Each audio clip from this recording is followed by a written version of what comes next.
Мне трудно сказать, ухудшаются ли отношения с Россией, но то, что они откровенно плохие, это несомненно. Наверное, это сделали эстонцы довольно коряво. Они вполне могут быть крымнашистами, вполне могут быть, значит, такими имперцами там и так далее. Где могут перекрыть кислород, там перекроют. Друзья, гостем моего нового интервью стал музыкальный критик Артемий Троицкий. Это видео было записано еще в прошлом году, но оказалось, к сожалению, актуальным сейчас. Мы с Артемием поговорили о том, как в странах Балтии опасаются нападения России, о пропутинских силах в Эстонии и отношениях Кремля к бывшим советским республикам. Не забывайте, что это мой новый канал Варламов Токс, и пока 80% из вас смотрят его без подписочки. Не надо так, подписывайтесь скорее.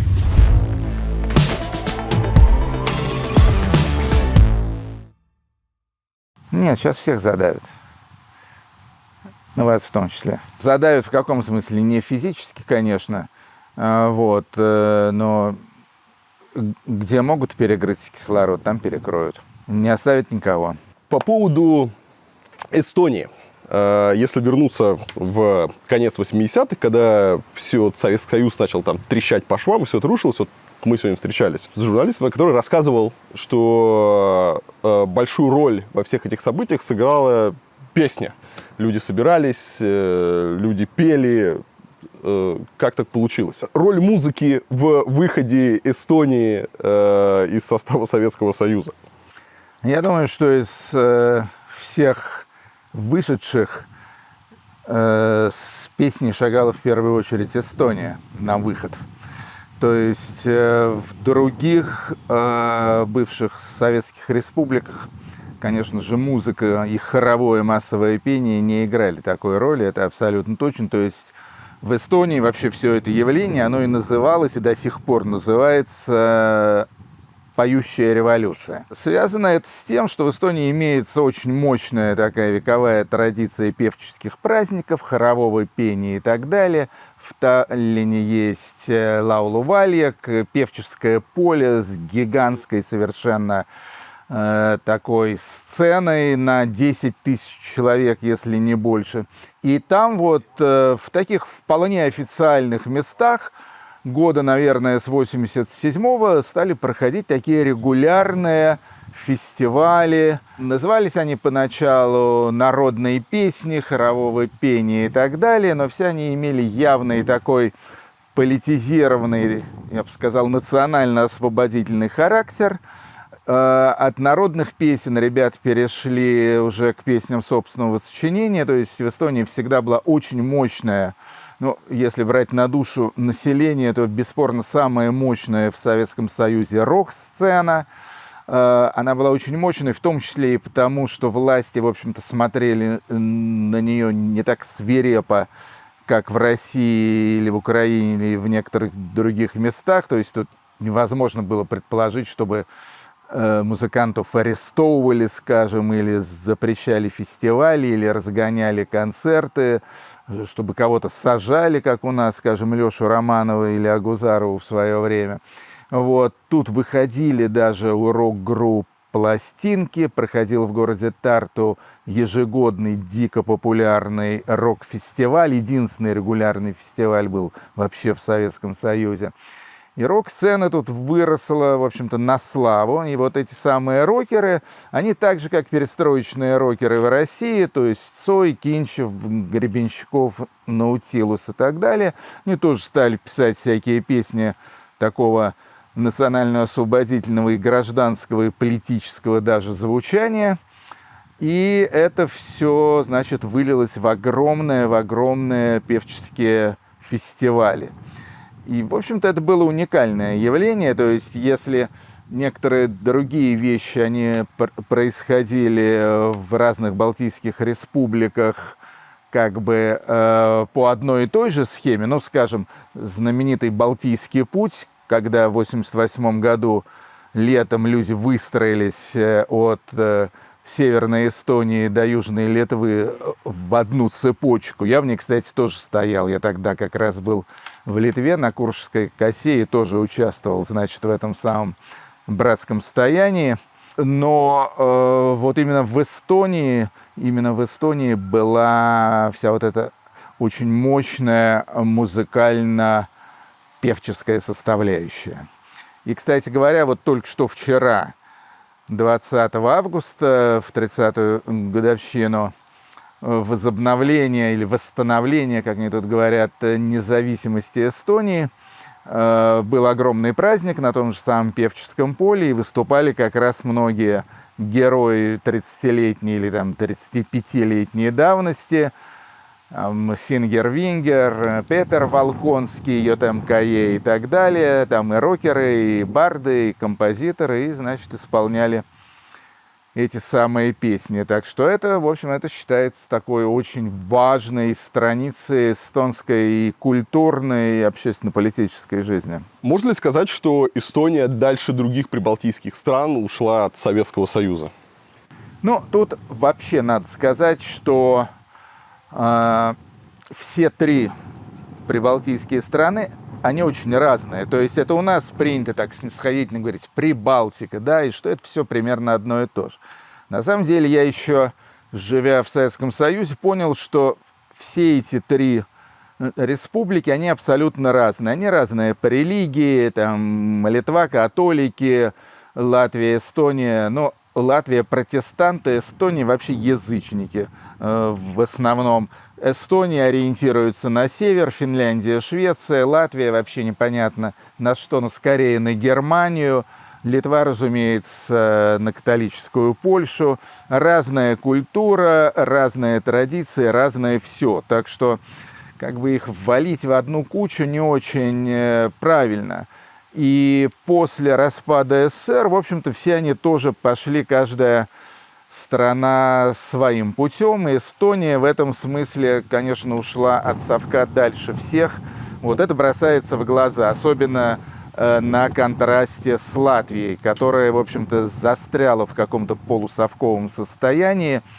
Вот, и, скажем, приезжая из Сталина в Ригу или наоборот, удивляешься просто контрасту. Эстония, да, думаю, что это связано в первую очередь с тем, что, в общем-то, тут были талантливые руководители. Ну, у них тут практически культ Ленарта Мери, это первый президент Эстонии, на самом деле был очень мощный, малый человек, которого можно, в принципе, поставить в один ряд с такими людьми, как, скажем, Лех Валенса или Вацлав Гавел и так далее. Конечно, масштаб может быть не тот, но тоже такой мощный, такой реальный национальный лидер. Ну и всякий такой уже технократический менеджмент тут тоже осуществлялся более эффективно, чем во всех остальных бывших советских странах. В этом смысле Эстония в значительной степени опередила даже многие страны Европейского Союза. Ну, то есть они очень гордятся и очень хвастаются, там, скажем, своим этим гражданством, бизнесом и так далее. Скажем, это эстонцы изобрели и внедрили Skype. Вот сейчас у них тоже там какая-то куча вообще новых стартапов, изобретений и так далее. В общем, в технологическом отношении они, конечно, большие молодцы. Есть проблемы, но проблемы, в общем-то, решаются, несмотря на практически полное отсутствие полезных ископаемых. Вот. И несмотря на то, что отношения с Россией, конечно, сильно испортились при Путине, и если раньше еще Эстония здорово зарабатывала на всевозможном таком восточно-западном и западно-восточном транзите, всего чего угодно, вот сейчас этого практически нет, то есть такие шальные деньги в Эстонии больше не водятся, но, в общем-то, они с этим вполне нормально справляются. А вот по ощущениям отношения с Россией, они продолжают ухудшаться? Или вот эта вот точка уже пройдена? И вот как с Россией происходит вот во времени? С Россией все происходит довольно кисло. Мне трудно сказать, ухудшаются ли отношения с Россией, но то, что они откровенно плохие, это несомненно. Думаю, что ухудшать их особо так даже некуда, поскольку страны соседские, уж совсем там как-то воевать, конечно, уверен, что до этого дела не дойдет, хотя, естественно, имеется масса всяких политических или там геополитических спекуляций по поводу того, что вот следом за Украиной двинут на Балтийские страны. Я думаю, что это крайне маловероятно, потому что Эстония в Евросоюзе, более того, Эстония в НАТО, да и России Эстонии не особо нужна. Нет тут нефти, газа, золота, алмазов, и, в общем-то, то есть, как бы это та территория, без которой, я так думаю, обойтись можно. Вот. Но отношения холодные, но я бы сказал, как бы такие не особо эмоциональные. То есть, я бы сказал так, что эстонцы предпочитают Россию игнорировать, а не испытывают к ней какие-то там особо зверские, злобные чувства. То есть они предпочитают как бы делать вид, что вообще, что нет такой проблемы, что нет такого буйного соседа на Востоке. Вот. Мы занимаемся своими европейскими делами. Вот. Слава богу, Россия к нам пока в натуре не лезет. Вот. Ну и будем надеяться, что так оно все останется и в дальнейшем. Но это отношение простых, нормальных людей. Политики, конечно, тут бывают самые разные, в том числе и довольно истерически настроенные. Вот, ну, политики повсюду такие. То есть вот в Грузии, да, несмотря на то, что там, в отличие там, от Эстонии, да, если где все это ограничивалось какими-то там дипломатическими, не знаю, там, высказываниями, еще чем-то, да, он там с Грузией в 2008 году у нас был прямой военный конфликт с Россией. И там есть довольно острые для грузин вопросы, но, тем не менее, грузины сегодня, они делают очень четкое разделение между отношением к России как к государству, там, к Путину и к действующей власти, и отношение к русским. Сегодня Грузия стала таким одним из центров такой новой русской иммиграции, туда уезжают там и журналисты, и политические там активисты, поскольку там безопасно, там очень комфортно, и сами грузины, они к русским, как мне показалось, да, очень-очень хорошо относятся, и там прямо вот суперкомфортно. Насколько эстонцы делают разделение между политикой государства российского и простыми жителями России? Я думаю, что история взаимоотношений и Грузии с Россией, и особенно грузин с русскими, эта история очень сильно отличается от эстонской истории. Грузины с русскими всегда жили бок о бок. Сами знаете прекрасно, что в России полно грузин, причем повсюду, от организованной преступности до высокой культуры. И, в общем-то, грузины всегда русских любили, русские тоже всегда испытывали грузинам какие-то нежные чувства, вот, особенно интеллигенция. Все обожали ездить в Грузию, естественно, пользоваться плодами, благами грузинского гостеприимства и так далее. То есть отношения грузинско-русские всегда были специальными, скажем так.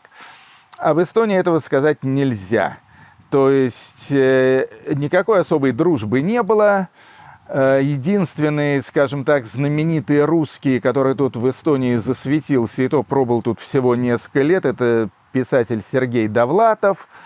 Каких-то эстонцев, за исключением, ну, там, каких-то малоизвестных в широких кругах художников, в России тоже не жило. Я припоминаю единственного эстонского, ну, такого более или менее известного, хотя тоже не среди широких масс деятелей культуры, который жил в России, как бы участвовал в московском культурном процессе. Это художник-сюрреалист Йоло Соустер. Все, больше мне вспомнить некогда. А грузин сотни, тысячи.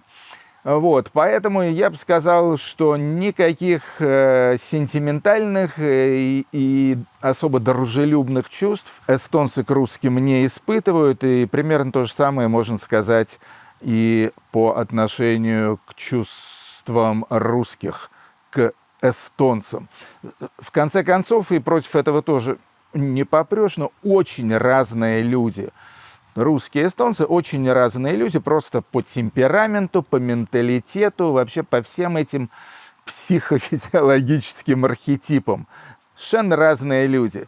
И если с грузинами, или там, я уже не говорю про украинцев, белорусов или даже казахов, в общем-то, у русских людей вполне могут наладиться какие-то теплые, душевные, доверительные отношения, то эстонцы, которые, как известно, северные, холодные, медленные там и прочее, то есть имеется масса стереотипов, которые не вполне верны, но тем не менее, из песни слов не выкинешь. В общем-то, люди очень-очень другие. Вот, поэтому я бы сказал, что как бы доминирующая нота в народных русско-эстонских отношениях это нота отчуждения. Не нота неприязни, ненависти, там, какой-то злобы и так далее, а вот именно как бы мы другие, мы думаем иначе, жизнь у нас идет по другим законам, так что, ребята, вы к нам не лезьте, и мы к вам, естественно, тоже лезть не будем. Как воспринимают эстонцы свое советское прошлое? Ну, тут надо вообще понять одну фундаментальную вещь, которая заключается в том, что история с вхождением в Союз Советских Социалистических Республик Эстонии, Латвии и Литвы, она в корне отличается от того, что было там, условно говоря, с Украиной, Белоруссией, закавказскими и среднеазиатскими республиками. То есть, если все эти советские республики, в общем-то, были в СССР практически с самого начала, то Литва, Латвия, Эстония вплоть до 1939 года это были совершенно самостоятельные государства со своими президентами, премьер-министрами, с экономикой и идеологией, которые в корне отличались от советской. Ближайшая аналогия тут это Финляндия. Вот. Но у финнов хватило там сил, решительности и территории для того, чтобы дать в рыло сталинским захватчикам, хотя часть территории они все-таки потеряли, но независимость государственную они сохранили. Вот. Что до балтийских стран, то они маленькие, естественно. Противостоять советской военной машине у них ни малейших сил и возможностей не было. Международная общественность особо не вмешивалась, хотя и возмущалась. Не вмешивалась, потому что загодя был заключен известный пакт Молотова-Риббентропа, он же пакт Сталина-Гитлера. И в этом смысле, конечно, они стали очень легкой добычей, вот, но оккупацию балтийских стран, в общем-то, мировое сообщество по большей части вообще не признало. То есть даже уже там через много лет после войны, в 70-е и в 80-е годы, та же Америка, Британия и всякие такие прочие ребята, они считали Литву, Латвию, Эстонию оккупированными, временно оккупированными территориями. Разумеется, отношение к Советскому Союзу в балтийских странах было совершенно иное. И тут опять же надо помнить о том, что такой воспетый в кинематографе феномен, как местные, значит, освободительные партизанские отряды, скажем, так называемые лесные братья, да, это вот вооруженное сопротивление советской власти, оно продолжалось в Балтийских республиках вплоть до середины 50-х годов. То есть еще 10 лет после окончания Второй мировой войны ходили, значит, тут по лесам хуторяне, прятались от совков и время от времени, значит, совершали диверсии. Вот, поэтому, конечно же, отношение к Советскому Союзу было совсем другим. То есть эта власть тут, в общем-то, своей, такой вполне своей не считалась. В том числе и молодыми людьми тоже. Этому, естественно, способствовало и то, что все-таки это западный форпост, и гораздо ближе Эстония к каким-то западным и культурным ценностям, и потребительским ценностям и так далее. Скажем, в 70-е, 80-е годы весь город Таллин смотрел не советское телевидение, а финское телевидение. Нет, естественно, были и люди, которые смотрели там какую-нибудь там первую программу центрального телевидения, но в основном и уж во всяком случае все эстонцы, они все смотрели каждый день финское телевидение. Вот, и мне рассказывали, что в какие-то особо выдающиеся дни, скажем, когда по финскому телевидению показывали фильм «Эммануэль», вот, или когда происходили, значит, эти песенные соревнования, конкурс Евровидения и тому подобные вещи, а Евровидение тогда еще в СССР не показывали, его только где-то в 90-е годы решились показать. Вот, так вот, просто город Таллин вымирал, были пустые улицы вечером, вот, поскольку все смотрели, значит, на Сильвию Кристель, вот, и прочие запретные плоды. Одна из таких фундаментальных претензий со стороны России в сторону Эстонии, ну и вообще всех прибалтийских стран, это отношение ко Второй мировой войне и к итогам. То есть мы считаем, что мы освободили, что мы спасли Прибалтику от фашистов, а вместо там вечной благодарности получаем там снос или перенос каких-то монументов советским там воинам, парады там ветеранов СС и какие-то другие крайне там болезненные и неприятные вещи, особенно учитывая то, что там культ победы с каждым годом становится все сильнее и сильнее, и это сейчас там в России, наверное, одна из главных скреп. И вот с каждым годом все острее чувствуется вот эта вот обида, непонимание и неприязнь по отношению к Прибалтике, что какие ж вот вы там здесь неблагодарны. Какое здесь отношение, собственно, ко Второй мировой войне и к роли Советского Союза в этой войне? Ну, я бы сказал, что, во-первых, надо фильтровать современную российскую пропаганду. Скажем, самый популярный такой мем, да, это какие-то марши эсэсовцев, какие-то шествия, оргии нацистов, факельные шествия, там хрен знает что. Значит, насколько мне известно, эта штука существует, действительно существует, хотя и в мелких масштабах, по-моему, один раз в год, только в Латвии. Да. Ни в Литве, ни в Эстонии такого нет и не было. Тут есть, скажем, одна такая ультрапатриотическая националистическая партия, называется ЭКРО, которая устраивали тут факельное шествие. Но вот самым парадоксальным образом, эта партия ЭКРО, они как раз большие любители Путина. Вот, то есть они тоже за традиционные ценности. Раньше они, значит, были заточены против мигрантов, но когда оказалось, что, в общем-то, мигрантов в Эстонии, ну, есть, но очень мало, это совершенно как бы на жизнь обывателей не влияет, они переключились на традиционные ценности, вот на ЛГБТ и все такое прочее. И тут они нашли неожиданно, значит, большую поддержку среди здешних путинистов. Вот, это довольно смешно, так что факельные шествия тут идут с портретами Путина. Значит, теперь, что касается до отношения к итогам войны, ну, я бы сказал так, что проще всего и банальнее всего ответить на это фразой, которую обычно сами эстонцы используют, то есть, что одна оккупация сменилась другой оккупацией.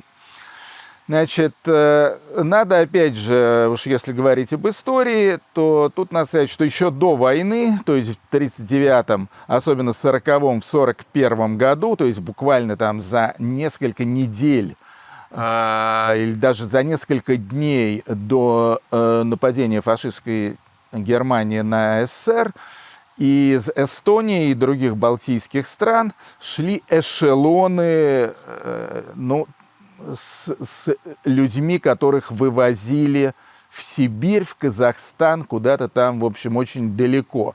То есть это были кулаки, это была местная буржуазия, это была местная интеллигенция и так далее.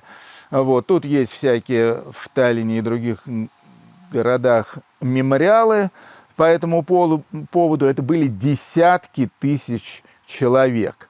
Вот, естественно, после такого милого обращения с местным населением, причем как бы с такими наиболее, скажем так, видными его представителями, вот, естественно, отношение к советской власти не могло быть хорошим, в принципе. Ну, то есть сотрудничали тут с советской властью только вот коллаборационисты или только какие-то выпистыванные там в Советском Союзе немногочисленные эти прибалтийские коммунисты и так далее. Огромная масса населения была в полном ужасе от того, что произошло в 1939-1941 году. Потом явились немцы, очередной ужас. Тоже репрессии, тоже расстрелы и все такое прочее. Потом, соответственно, немцев погнали, слава богу, вот, но утвердились, значит, опять те же самые ребята, то же самое НКВД, КГБ и советская власть. Естественно, отношение к ним было плохое. Тут еще есть масса всяких деталей, но они тоже такие все очень болезненные. Вот, скажем, бомбежка Таллина в 1944 году, когда просто половину старого города смело. Бомбежка была абсолютно неоправданная, поскольку в Таллине не было ни немецкой армии, ни немецкого флота, ничего не было. Тем не менее, просто так вот, как бы для отстрастки, значит, ковровой бомбардировкой уничтожили большую часть города. Ну, естественно, погибло много людей. А в этом эстонцы тоже хорошо помнят, и выветрить эту память невозможно. Сколько ты ни говори об этом, там просто там семьи, там династии, дедушки, прадедушки, бабушки, прабабушки, и все, и от этого никуда не денешься. Вот. Что касается до знаменитого этого скандала с бронзовым солдатом, я, честно говоря, вообще не понимаю, почему возник такой шум. То есть я понимаю, это была хорошая зацепка, хороший повод для всяких ФСБшников и прочих наших спецслужб, значит, устроить в Эстонии некую провокацию. Зачем им это было нужно, я не знаю. Ну, из каких-то, возможно, геополитических соображений или там, ну, не могу сказать. Думаю, что эстонские какие-то журналисты-расследователи скорее тут смогут объяснить этот феномен. Но дело в том, что аналогичные истории происходили с советскими памятниками повсюду. В том числе, кстати говоря, и на территории России, где сносили и памятники Ленину, и памятники Дзержинскому, и что только не сносили. Так их нафиг сносили, просто разбивали там и упаковывали, значит, в каких-то лесных чащах, да. Здесь я считаю, что отнеслись к этому монументу воину-освободителю, в общем-то, вполне лояльно и уважительно. Его просто перенесли из центра города, с площади Свободы, на мемориальное кладбище. Я не понимаю вообще, какие тут могут быть претензии. Вот. Наверное, это сделали эстонцы довольно коряво, то есть они как-то это сделали ночью и так далее. В общем, как бы это было сделано скрытно. Возможно, они просто не объяснились, не сказали, что к чему. Меня при этом не было, то есть я не был свидетелем этих событий, вот, но по факту я могу сказать, что ничего такого кощунственного в этом акте не было. Не, ну это такой, извините, это все-таки такой довольно символичный жест, потому что так можно сказать, что и Дзержинского в Москве никто не сносил, его просто аккуратно перенесли в музеон. Он где он сейчас совершенно спокойно стоит, тот самый памятник с Лубянки, кто хочет Илья, цветочки Дзержинскому положить, может прийти в музеон и Илья, положить это. Ты не прав, с Дзержинским все было сделано гораздо более брутально. Ну, да, там было краль, это было было прескопление народ. Вот там вот я был как раз. И там были всякие эти транспаранты, типа там смерть КГБ и так далее. Нет, это была акция. В данном случае была такая как бы тихушная операция. Я как раз считаю, что было бы лучше, если бы все это сопровождалось там какими-то объяснениями, какими-то, может быть, даже и дискуссиями и так далее. В общем, это надо было сделать по-человечески. А сделали как-то так трусливо и, глупо просто, я бы сказал. Вот. Думаю, что если бы не это, то все могло бы обойтись. А в данном случае, конечно же, этим воспользовались. И это вот уже известно документально, это зафиксировано во всевозможных расследованиях. То есть тут уже пошли вперед ребята из ФСБ, то есть были профессиональные провокаторы, многие из них граждане РСФСР и так далее, которые там уже стали поджигать, переворачивать автомобили, бить витрины и все такое прочее. Вот. Это было не просто так. Вот. Это была, в общем, такая явно несоразмерная реакция на это событие и реакция организованная. И вот это уже доказано. Насколько сегодня Эстония европейская страна в плане ведения бизнеса, в плане там, свободы СМИ, насколько она демократична?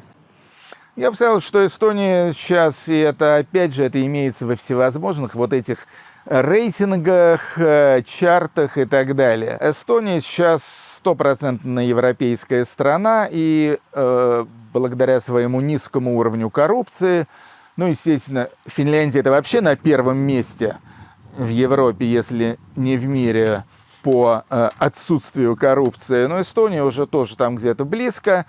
Вот. Никаких претензий к свободе слова у меня нет абсолютно. Телевидение довольно слабое, но это уже другая проблема. Вот, не имеет прямого отношения к свободе слова. Что касается бизнеса, то, насколько мне известно, с точки зрения ведения бизнеса, Эстония – это вообще одна из самых удобных и либеральных стран в мире. Масса народу, они, значит, свой бизнес переносят или непосредственно, или как минимум виртуально в Эстонию, вот по этой самой программе e-бизнес. Вот, так что тут как раз все в полном порядке. Я плохо разбираюсь в этих вещах, то есть мы с бизнесом это вещи не совместные. Вот, но насколько мне известно, в общем, все тут очень даже хорошо. Из-за этого, кстати, многие, то есть я лично знаю где-то десяток-полтора бизнесменов из России, которые в политическом отношении даже, ну, как бы, не то чтобы путинисты, но достаточно спокойно относятся к правящему режиму в России, но они все говорят, что заниматься бизнесом невозможно. Это сплошной рэкет, сплошные наезды то силовиков, то налоговиков, то пятых, то десятых. Вот. И многие из них просто сюда перебрались. И в северо-восточную Эстонию, и до Вирума, и в Таллин, и ведут бизнес здесь, и чувствуют себя прекрасно. Вы несколько раз сказали путинисты, эстонские путинисты. Кто такие эстонские путинисты? Ну, я бы сказал... как их много вообще здесь? Я бы сказал, что ситуация в этом смысле немного меняется. То есть, если меня спросили бы 5-7 лет тому назад, кто такие эстонские путинисты, я бы сказал бы абсолютно определенно. Это русскоязычные люди, там, скажем, русские, украинцы, белорусы, которые, как правило, значит, являются или потомками, или непосредственно участниками, значит, процесса русификации Эстонии в 60-е и 70-е годы. Вот, скажем, тех, кого сюда привозили на комсомольские стройки, там, в частности, олимпийские стройки. Вот. Или это отставные военные и их дети. Это русскоязычные люди, которые, значит, по-прежнему считают Россию не только своей родиной, я, естественно, тоже считаю Россию, точнее, Советский Союз, своей родиной, но которые до сих пор себя скорее ассоциируют с Россией, нежели с Эстонией. Соответственно, они религиозным образом смотрят российское телевидение, все каналы, все, значит, лучше знают, что происходит в России, чем что происходит в их родном эстонском городе. Да, и, кстати, очень забавное свойство эстонских путинистов заключается в том, что они относятся, скажем, к тому же Путину и вообще к нынешней российской власти гораздо лучше, гораздо более лояльно, чем путинисты в самой России. Вот, то есть, ну, у меня полно знакомых и там, и здесь. И, скажем, когда я разговариваю с россиянами, то они вполне могут быть крымнашистами, вполне могут быть, значит, такими имперцами там и так далее. Но как только заходит речь о ситуации внутри страны, они на это смотрят вполне трезво. Они вполне трезво оценивают весь тот ужас, который у нас происходит и в экономике, и в образовании, и в политике, и с выборами, и со здравоохранением и так далее. Тут их агитировать не надо. Они все прекрасно знают, и, в общем, все с ними в этом смысле адекватно. В отличие от очень многих русских эстонцев, которые все свои знания о России почерпывают из программ российского телевидения.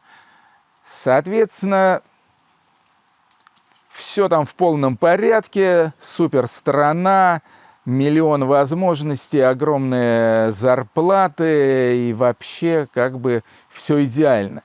Вот. Когда им задаешь вопрос, ну, ребята, если Эстония, значит, это какая-то там пиндосская колония гейропа там и прочее, а Россия это свет в окошке, значит, к тому же родина историческая, почему же вы туда не переберетесь? Тем более, что имеются программы переселения там в посольстве, пожалуйста, красную дорожку вам расстелят и езжайте на историческую родину. И они замолкают тут же, вообще нет ответа. То есть начинается такой полный ступор. Ответить на этот вопрос они не могут. Я когда-то, я вообще дружу с бывшим президентом Ильвесом, и несколько лет тому назад мы с ним как раз говорили на эту тему, а он как президент, естественно, имеет доступ ко всяким данным. И вот он мне сообщил удивительный факт. Он сказал, что за много лет по программе, значит, вот этого самого переселения на историческую родину, которая существует при российском посольстве, так вот, за много лет этой программой воспользовались в Эстонии 8, я запомнил цифру, 8 семей.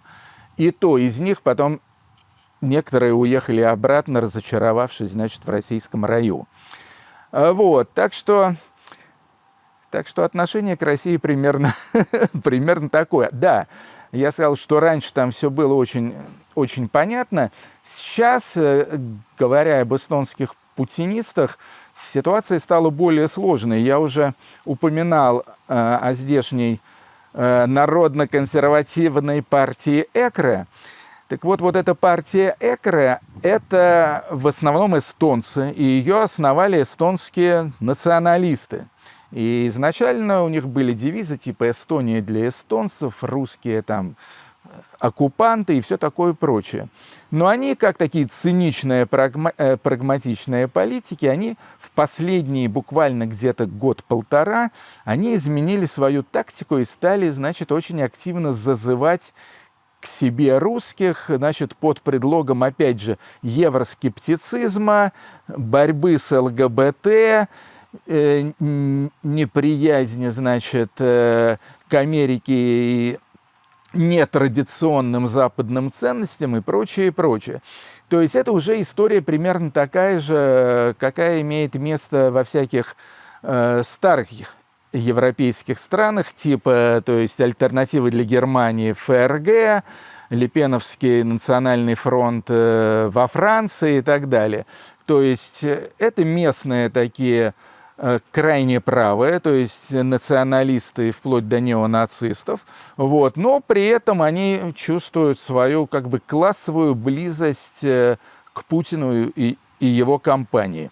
Вот. Это, конечно, довольно неприятная тенденция, но я очень надеюсь, что эстонцы ребята такие разумные, не истеричные, и со временем это все... Особенно, кстати, по поводу всех этих путинистов, интересно Нарва и Ивангород, который находится буквально через реку, и когда поразительный контраст, я еще там до пандемии ездил, снимал, когда смотришь этот Ивангород, там этот пункт таможенный, какой-то стоит хибара разваленная, там с сортиром просто деревянным, покосившиеся дома, нет дорог, просто вот так вот, ну, типично такое захолустье, хотя вроде бы Ленинградская область. И ты переходишь просто по мосту и попадаешь в другой мир, да, у тебя там красивый этот таможенный пункт, у тебя там хорошо одетые пограничники, улыбающиеся из какого-то красивого окошка, тебе там ставят печать, красивая набережная. Ну да, вот. да, нет, ну тут надо, конечно, иметь в виду, что тут эстонское правительство тоже постаралось, то есть для них как бы, для них это имеет определенный тоже но там есть пропагандистский профит. Что набережная, та же самая набережная, да, когда Нет, это да. построена на деньги Евросоюза, да, у них есть благоустройство приграничных территорий, там построена на деньги Евросоюза. Я прихожу в Ивангород, говорю, слушайте, а у вас набережная? Они говорят, ну да, нам Евросоюз тоже дал денег, чтобы вы построили набережную. А там просто, ну ничего, какие-то ржавые колья, такая дорога. Говорю, а где? А у нас деньги, вот мэр. Вот, и у нас набережную не построили. Нет, ну вот насчет мэра ездил, с этим, конечно, здесь гораздо лучше. Тут все намного прозрачнее. Потом тут еще, что очень важно, что Эстония абсолютно передовая, причем в мировом масштабе страна в плане переведения онлайн вообще всех возможных операций. Тут класс чиновничества вообще тихо вымирает. Вот, все делается онлайн. Вот, и более того, если в России, вот особенно в последнее время, естественно, быть чиновником, тем более силовиком и так далее, крайне престижно, а главное выгодно, да, потому что взятки, неимоверная коррупция и все такое прочее. Здесь, в Эстонии, люди не хотят идти на государственную службу, занимать какие-то высокие посты и так далее. То есть я просто знаю... Мои личные знакомые, всякие ребята, которых просят, ну давай вот в парламент к нам, стань депутатом, зарплата 3000 евро и так далее. Они говорят, нафиг надо, если я жадный, если мне деньги нужны, я буду заниматься бизнесом. Если мне нужна слава, публичность и так далее, я буду заниматься шоу-бизнесом. Вот. Нафиг мне идти вообще на госслужбу. Это вот с Россией, конечно, контраст в России, бешеный. кстати, тоже не все так однозначно, потому что у нас самая опасная профессия – это мэр и губернатор. Но это... Вот, у нас больше всего народ сажают, и было где-то у Шульмана была статистика на одной из лекций, там была такая диаграмма, и 20% мэров заканчивают свою карьеру в тюрьме, там под уголовным делом, еще там 30 бегут там из страны, и, ну, то есть там прямо, ну, и на самом деле там в последнее время чиновникам быть достаточно опасно, если ты не входишь в какие-то кланы. То есть, если тебя там по договорнику ты там из каких-то уважаемых людей, то да. Но, опять же, нужно понимать, что вот эти вот межвидовая борьба, она самая жестокая. Поэтому да. Это точно, но, опять же, тут и колется, но хочется. Ну, это старая такая генетическая память, конечно. А тут уже не хочется. Вот, это очень хорошо, я считаю.